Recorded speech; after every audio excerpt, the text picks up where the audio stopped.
What? మన national flag కాషాయం కలర్లో ఉండేదా? అవును, ట్రై కలర్ ఫ్లాగ్ని కదా అందరూ అంగీకరించిన నిర్ణయం అని మనం చదువుకున్నాం. అది మనం నమ్ముతున్న అబద్ధం.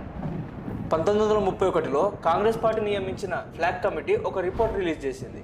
Flag committee? సర్దార్ వల్లభాయ్ పటేల్, మౌలానా ఆజాద్, తారా సింగ్, జవహర్లాల్ నెహ్రూ మొత్తం 7 మంది ఆధ్వర్యంలో ఫ్లాగ్ కమిటీ భారతదేశ ప్రజల దగ్గర మన నేషనల్ ఫ్లాగ్ ఏ కలర్ ఉండాలి అని సర్వే చేశారు. రిపోర్ట్ ఏమని వచ్చింది? మన ప్రాచీన సాంప్రదాయంతో ముడిపడి ఉన్న రంగు కేసరి.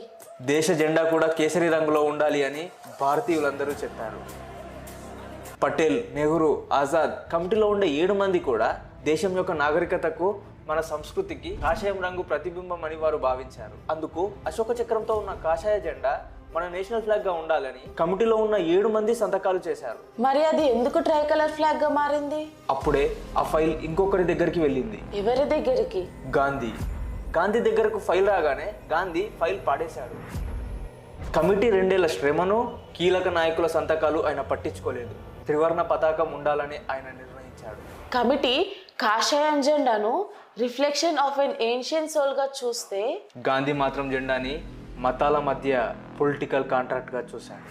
ఇది నేను చెప్పడం కాదు, సచినంద రాసిన ఎడ్గేవర్ పుస్తకంలో చాప్టర్ 12 పేజ్ నంబర్ 231లో ఉంది. గాంధీ ఎందుకు ఇలా చేశాడు?